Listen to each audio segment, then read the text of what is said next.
அனைவருக்கும் வணக்கம். Astro mind therapy அன்புள்ளங்கள் அனைவரையும் இந்த புதிய வீடியோவில் சந்திப்பதில் பெருமகிழ்ச்சி அடைகிறேன்.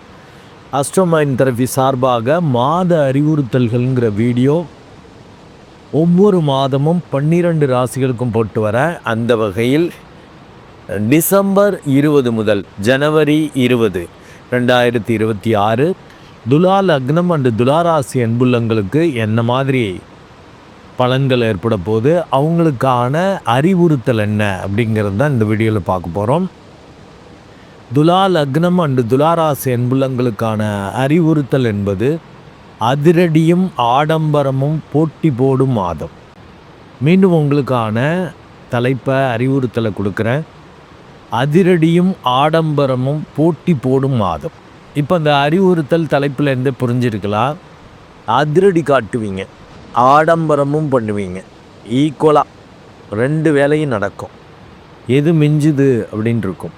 அப்போ இதுலேருந்தே புரிஞ்சிக்கலாம், அதிரடியாக காட்டுறதுக்கு உங்கள் லக்னாதிபதி அது மாதிரி வலிமையாக இருக்கிறார். ஆரம்பத்தில் சொந்த வீட்டையே பார்க்குறார், அப்புறம் 9ஆம் இடத்தை பார்க்குறார், நவாம்சத்தில் உச்ச வீட்டுக்கு போகிறார். ஸோ இதெல்லாம் என்ன பண்ணணுன்னாக்கா, அந்த லக்னாதிபதி ராசி அதிபதியாக வரக்கூடிய அந்த சுக்கிரன் அப்படி உச்சமான பலனை நவாம்சத்தில் பண்ணுறப்ப வெளியில் தெரியாமல் அதிரடி காட்டுவீங்க.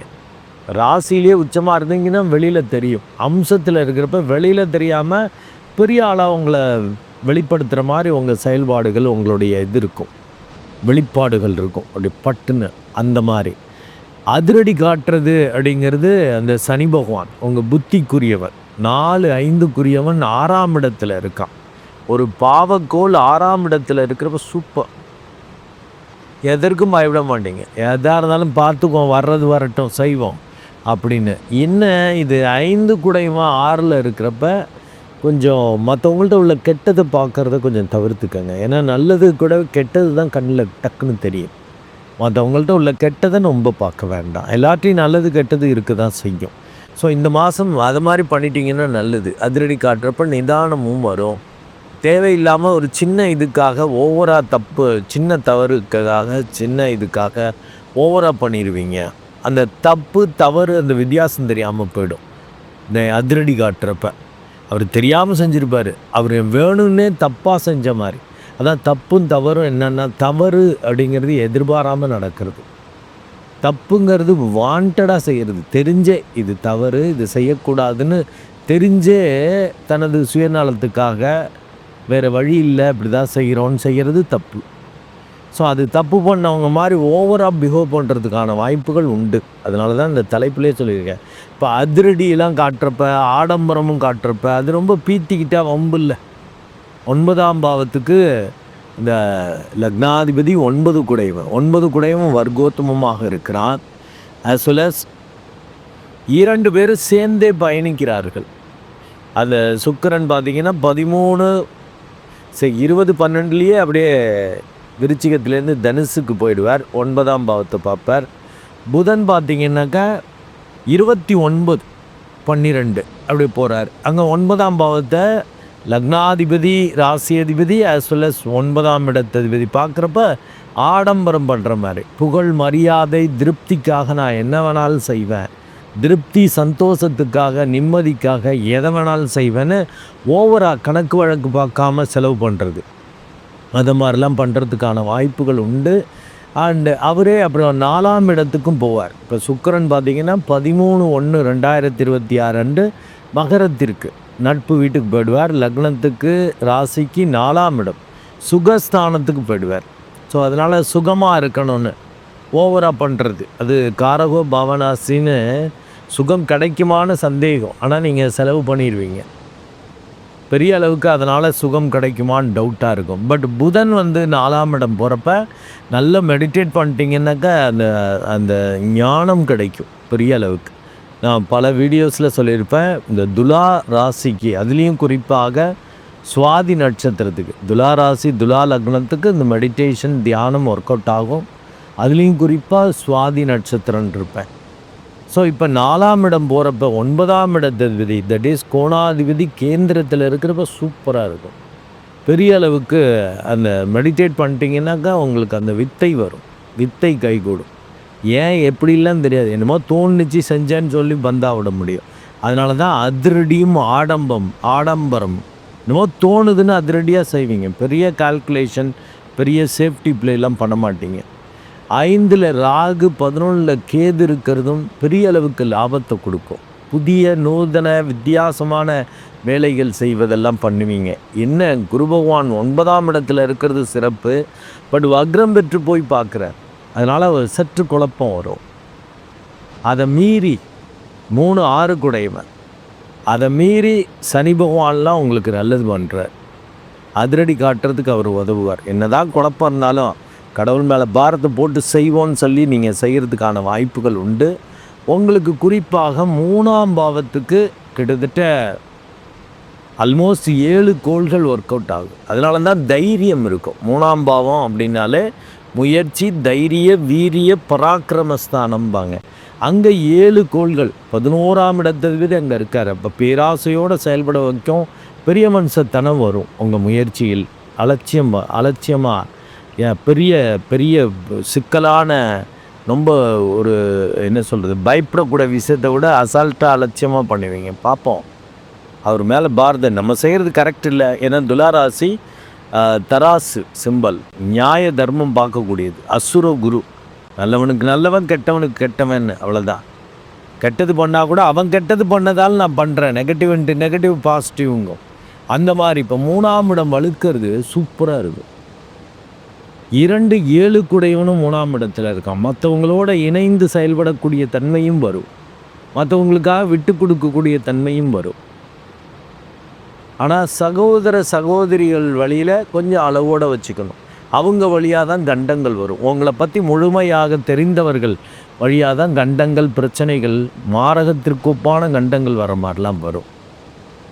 அதை நம்ம கவனத்தில் வச்சுக்கணும். அண்டு சந்திரனும் ஸ்டார்டிங்கில் அந்த 3ஆம் பாவத்தில் இருக்கார். ஆக 9 கோள்களில் 7 கோள்கள் 3ஆம் இடத்துக்கு தொடர்பு பண்ணுறதால தான் எதாக இருந்தாலும் முயற்சிப்பீங்க, தைரியமாக செய்வீங்க. அதனால தான் இந்த அதிரடின்னு போட்டிருக்கேன். சூரியன் அந்த 3ஆம் இடத்துல இருக்கிறது, செவ்வாய் இருக்கிறதெல்லாம் அப்படி ஓவர் கான்ஃபிடென்ட். ஏன்னா 2 நெருப்புக்கோள். கூடவே 6ஆம் இடத்துல சனி பகவான் இருக்கிறப்ப தைரியத்தோட மனசில் உண்டி தைரியம், பேச்சுன்னு இல்லாமல் களத்தில் இறங்கி, ஏன்னா கம்யூனிகேஷன் வாங்க 3.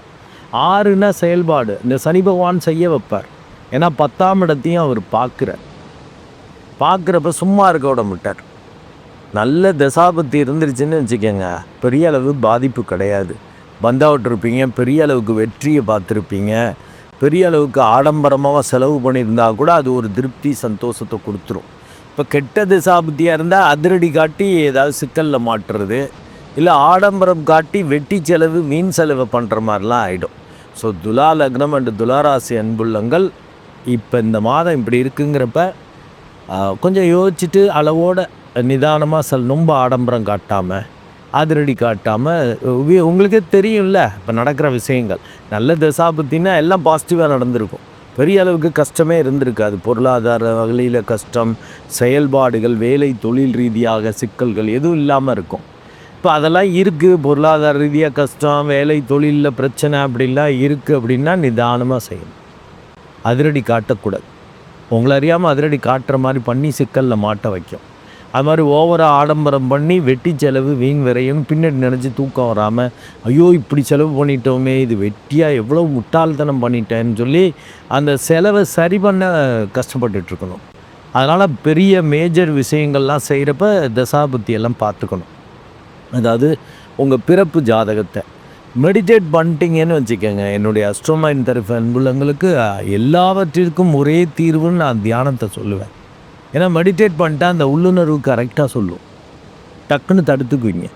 என்ன தான் அதிரடி காட்டினாலும் கொஞ்சம் நிதானமாக செய்வோம்ப்பா, தேவையில்லாமல் சிக்கல் வரப்போ உள்ளுக்குள்ளே ஒரு தடை ஏற்படுத்தும், நிதானத்தை ஏற்படுத்தும். மெடிடேட் பண்ணல அப்படின்னா அந்த கோள்கள் தூண்டி விட்டுரும். தடார் விடார்னு செஞ்சு விட்டு ஐயோன்னு செஞ்சுட்டு ஃபீல் பண்ணுறது அந்த மாதிரி ஆகிடும். அதனால் நல்ல மெடிடேட் பண்ணிக்கங்க. இந்த ஆடம்பரம்ங்கிறது நல்லபடியாக ஒரு கண்ட்ரோல்டில் செய்வீங்க. இல்லாட்டி ஓவராக செஞ்சுட்டா கூட அதுக்கு தக்க மரியாதை, புகழ், ஒரு திருப்தி, நிம்மதி, சந்தோஷம் இது கிடைக்கும். இல்லாட்டி அந்த செலவுக்கு செலவு ஆகி பின்னாடி ஃபீல் பண்ணுற மாதிரி இருந்துச்சுன்னா வம்பு இல்லையா? ஸோ அதை பார்த்துக்கணும். கிட்டத்தட்ட செவ்வாய் பார்த்திங்கன்னா 16/1/2025 வரைக்குமே அவர் தனுசில் தான் இருக்கார். அடுத்து மகரத்திற்கு வந்து உச்சமாகிறார். அப்போ 16/1க்கு அப்புறம் ஒரு விழிப்புணர்வு தேவை. குறிப்பாக சகோதர சகோதரிகள் வழி கடைசி 4 நாள் தாங்க. சகோதர சகோதரிகள் வழி குடும்ப உறுப்பினர்கள் பார்ட்னர் சூழலில் ஒரு விழிப்புணர்வு தேவை. ஏன்னா உணர்ச்சி வசப்பட்டு என்ன பேசுகிறோம், என்ன செய்கிறோன்னு தெரியாமல், என்ன செலவு பண்ணுறோம், குடும்பத்தை எப்படி பார்த்துக்கிறோம், குடும்ப உறுப்பினர்கள்ட்ட எப்படி பிஹேவ் பண்ணுறோம், பார்ட்னர் சூழலில் எப்படி பிஹேவ் பண்ணுறோங்கிறதுல கவனமாக இருக்கணும். ஏன்னா கண்டங்கள் வரும். 6ஆம் இடத்தில் இருக்கக்கூடிய சனி அப்படி வேலையை பார்ப்பார். 11ல் வேறு கேது இருக்கா, பேராசையோடு செயல்பட வைப்பார். பெரிய ஆராய்ச்சி எல்லாம் பண்ணி இப்படி பண்ணி இப்படி இருந்தால் இப்படி பயங்கர, ஏன்னா அசுர குருவில் நல்லா கால்குலேட் பண்ணி எப்படி இருந்தாலும் இப்படி முடிச்சிருவேன்னு நினச்சி செய்வீங்க, சொதப்பலாக போய்டும். என்ன தான் ஆராய்ச்சி பண்ணாலும் ஒரு விரக்தியை கொண்டு வர்ற மாதிரி ஆகிடும். நல்லா மெடிடேட் பண்ணிக்கங்க. இந்த செவ்வாய் உச்சமாகிறப்ப கொஞ்சம் கவனமாக இருக்கணும். நிலையான சொத்துக்கள் வழியாக, சகோதரர்கள் வழியாக சிக்கல்கள் பிரச்சனைகள் வர்றதுக்கான வாய்ப்புகள் இருக்குது. அந்த செவ்வாய் உச்ச வீட்டை விட்டு நவர்ற வரைக்கும் சொத்துக்கள் வழி, சொந்த பந்தங்கள் வழி, சகோதரர்கள் வழி நம்ம கவனமாக இருக்கணும். இப்போ பிரச்சனை இல்லை, கடைசி 4 நாள் தான் இந்த பிரச்சனை வருது. நல்லா மெடிடேட் பண்ணிட்டீங்கன்னாக்கா அதுலேயும் நிதானமாக செயல்படக்கூடிய தன்மை வரும். ஏன்னா 3-6 கூடைய, அதாவது முயற்சி செயல்பாட்டுக்குரிய அந்த குரு பகவானும் வக்ரம் பெற்று போய் உங்களை பார்க்குறப்ப இது ரொம்ப நல்லா இருக்கும், இந்த முயற்சி ரொம்ப நல்லா இருக்கும், இப்படி செஞ்சால் வெற்றி வந்துடும்னு நினச்சி செய்வீங்க, சொதப்போம், வெற்றி கிடைக்காது. பயந்துக்கிட்டே குழம்பிக்கிட்டே விட்டுருவீங்க, அது நல்லபடியாக இருக்கும். இல்லாட்டி பயந்துக்கிட்டே குழம்பிக்கிட்டே வேறு வழி இல்லைன்னு செய்வீங்க, அது நல்லபடியாக வரும். அது மாதிரி வக்ரம் பெற்று இந்த குரு பார்வை செய்கிறார் உங்கள் ராசியை. 3ஆம் இடத்தையும் அவர் பார்க்குறார், 5ஆம் இடத்தையும் பார்க்குறார். உங்கள் புத்தியில் ஒரு குழப்பத்தை தடுமாற்றத்தெல்லாம் கொடுப்பார். அதிர்ஷ்டம் மாறாக வரும். அதான் ரொம்ப கான்ஃபிடெண்ட்டாக செஞ்சிங்கன்னா சொதப்போம், பயந்துக்கிட்டே செய்கிறப்ப நல்லபடியாக இருக்கும். ஏன்னா நான் பல வீடியோஸில் சொல்லியிருப்பேன், வக்ரம் பெற்ற கோள் ஒரு குடிகாரரை போல் பிஹேவ் பண்ண வைக்கணும். அதை புரிஞ்சிக்கங்க, நல்லா மெடிடேட் பண்ணிக்கங்க. அதிரடி காட்டலாம். ரொம்ப காட்டுறீங்களா, உங்களுக்கே ஒரு கில்ட்டியாக இருக்கா, தசாபுத்தியெல்லாம் பார்த்துக்கங்க. இல்லை பரவாயில்ல, நல்லா தான் சூழல் இருக்குது, நல்லபடியாக வருமானம் வருது, பிரச்சனை இல்லை அப்படின்னா அதிரடி காட்டுங்க, ஆடம்பரம் பண்ணுங்க, ஒரு திருப்தி சந்தோஷமாக இருந்துட்டு போங்க. நன்றி அன்புலங்களே. மீண்டும் ஒரு நல்ல வீடியோவில் உங்களை சந்திக்கிறேன். அதுவரை உங்களிடமிருந்து வணக்கம் கூறி விடைபெறுவது உங்கள் அன்பு டாக்டர் குழந்தை ஆர் கணேசன். நன்றி, வணக்கம்.